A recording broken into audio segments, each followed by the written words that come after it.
2024 will go down as one of my favorite years in gaming, mainly because I got a bunch of stellar RPGs that I hope a bunch will make it over to the Nintendo someday, but I also got some fun platformers and incredible indies. The Nintendo Switch may have had a lighter year when you compare it to others, but there are some great things hidden in a sea of releases that has no intention of stopping year to year. Games just keep on coming. This will be an unordered list for the most part until we get to the end, the Tri-force must-plays of 2024.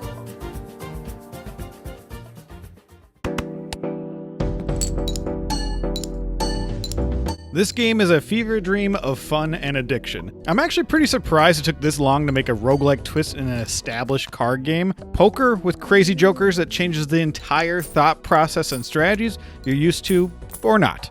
I think the beautiful part about Balatro is the simplicity and how easy it is to pick up and play, even if poker isn't something that draws you in out the real world. Got plenty of decks to keep it interesting, free updates, there's a lot to love here. Players beware though, time distorts when you boot this one up.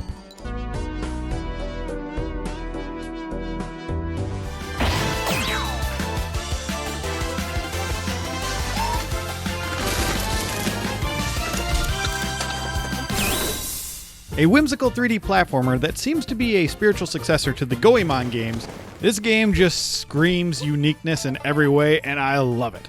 Now there's a big caveat, I've only played the demo because the physical version is coming to the Nintendo Switch in 2025 and I'm waiting for that. My time with the demo already cements that it's going to be something that I'm going to enjoy. A nice cadence of collectibles, wacky enemies and eccentric villains, plus a dude that just gives you information. This is one of those types of games that you just want to see keep coming to the platform. It's a unique 3D platformer with giant robot battles. Do I need to say any more? I can't wait to finish Bakeru next year. 1,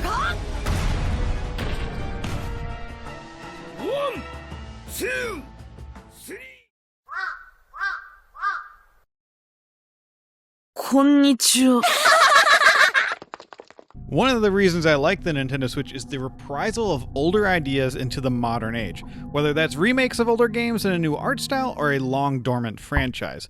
From the director of Super Metroid comes Emio the Smiling Man Famicom Detective Club. Things to know, this got a physical release. There were 2 previous games that came out before, but I played this one without playing those and I was totally fine. This is a beautifully animated game and it is freaking dark. Like depressingly dark towards the end, which I oh so love. Plus you get these creepy imagery like this. For a visual novel, it's not too long. It took me under 12 hours to finish it. It's got some quirks with how you progress sometimes, trial and error, clicking on things in the background to figure out what is the key to the next part in the conversation, because you're a detective after all. But this is a murder mystery spanning many years, and it's an interesting story to unravel. Slowly.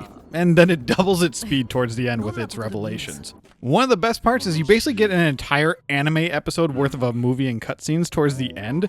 I've played a decent amount of visual novels and that was a pleasant surprise. Highly, highly recommend playing this one. I know it's kind of an unranked list, but seriously, we want to support these type of games so we get more of them.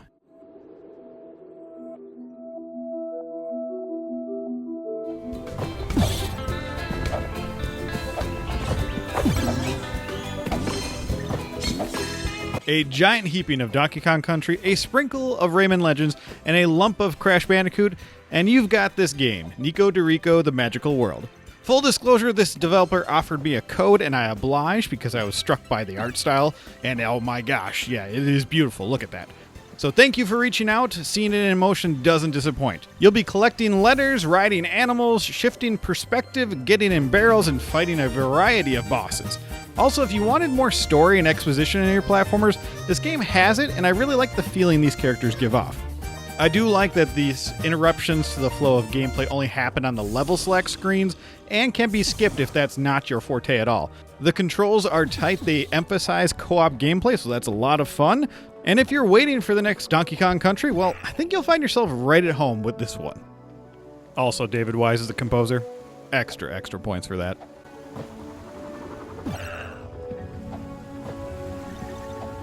Hey there, if you found a new game you think looks interesting, well, you should hit that like button. It helps.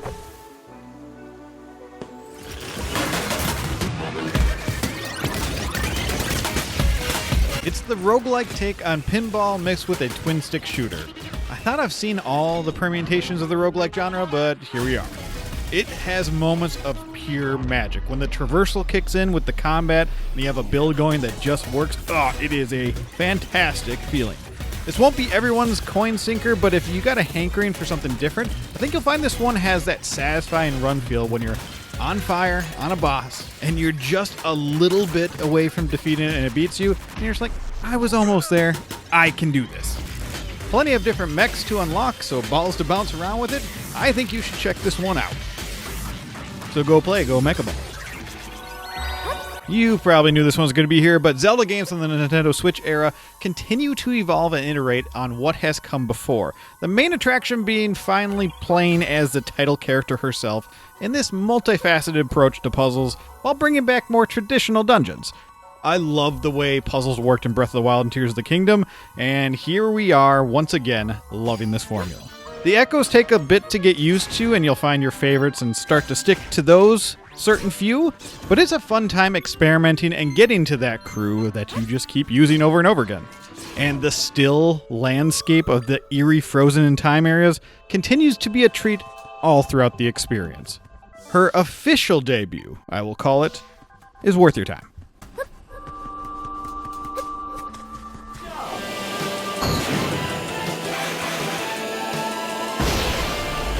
Holy moly, we have access to a new GBA game if you have Nintendo Switch Online, and it has made its way outside of Japan for the first time. F-Zero Climax is a very polished Super Nintendo-styled hyper-fast and dangerous racer that doesn't overstay its welcome, if you want it to. I had a blast with the Grand Prix with some simple yet cool concepts for the backgrounds and later levels. Beating the GP on any difficulty unlocks adventure mode where you do these objective-based races. Seriously, I finished one in 6 seconds, and I definitely laughed. I think the menu screen just looks freaking awesome. There's cars to unlock and jumps to blast off. So to go take an hour or two and go back in time and enjoy a frenzy of a racer. F-Zero style.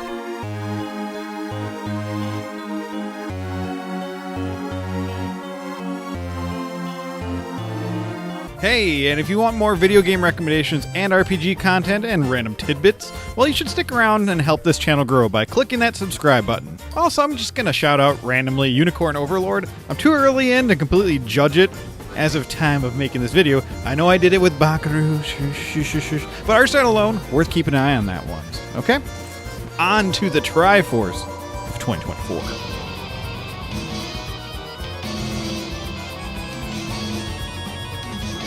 I am not an experienced shmup player, but this game is so freaking addicting. It's a very, very hard game, but with each run you can eat your collectibles to increase your stats in the roguelike mode that has these branching paths and multiple endings. And you're greeted with an excellent artwork depiction at each ending, and oh my gosh, I love it. Just listen to the description of the story of Angel at Dusk. Mankind has rid the world of all crime, pain, and desire. Finally, they extinguished the source of all sin, intellect, and transcended to angeldom. You want to prioritize offense in this game because getting close to your enemies makes more HP drops appear, as well as bomb charging is increased. And you might be looking at this trailer and be like, there's just way too many rolls. I am not a good player of these games, and I got through it on the easiest difficulty. I have made progress on the more difficult difficulties, but oh boy. But my favorite thing is you don't die in one hit. Yes, you can upgrade your life. Thank you. Also, a very good tutorial, which was very helpful for me. This is just the weirdest, grotesque art style, but I cannot stop looking at it, and you should go play it.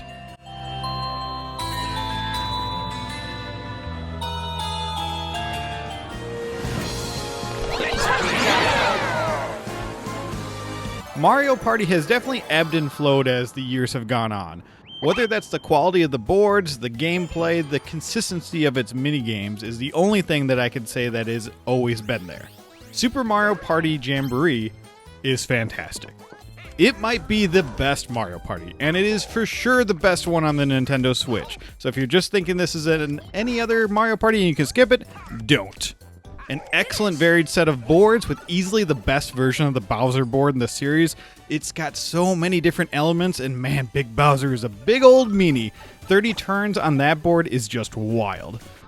Here we go. They have a shortened pro rules set, which is really awesome. Voting options on minigames, unlockable characters, interesting multiplayer aspects. There is some forced Joy-Con implementation that's a little baffling. You can't play the motion minigames with pro controllers. But most of all, the new Jamboree Buddy system freaking rules. Double star opportunities, long, varied, and fun minigames to acquire the buddy, but it can easily be stolen from you, which makes the strategy even more compelling. But don't worry, there's still random luck destroying friendships RNG going on here.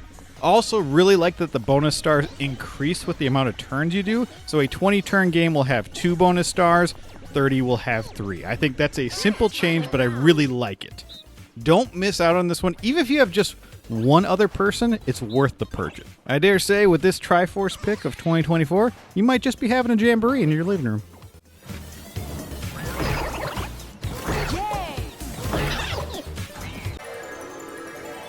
I play the notes as they are written, but it is God who makes the music. The final piece of the Tri-force goes to a game that pops in my head nearly every day since I've finished it. It's one of those games that makes me go seek out podcasts diving into its layers of story to hear what others feel or interpret on either the ending or choices throughout. And that game is 1,000 Times Resist.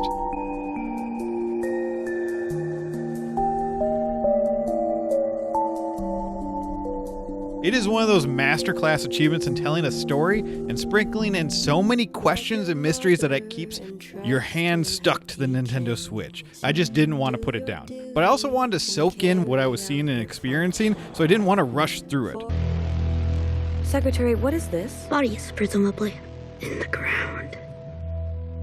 This is an excellent sci-fi tale with deeply personal topics that the developers wanted to address in their debut game. I don't want to spoil much at all. This is basically a visual novel with light gameplay elements, but you're definitely manipulating and moving around your character through the environments. And the environments are these unique, minimalistic approach that I have. Oh my gosh, the art direction alone, it's stunning. I have so many screenshots, so many, but I basically can't share most of them because there's so many spoilers within them. It's one of the best games I've played in 2024, and it's one of the best, if not the best indie game I've ever played. Do yourself a favor and experience 1,000 Times Resist. That's all I've got for you this time. Hope this video is worth your time, and make this worth mine by letting me know a game that wasn't on this list that you think should be. Until the next video, here's some hidden gems from other years. And it feels very far from me.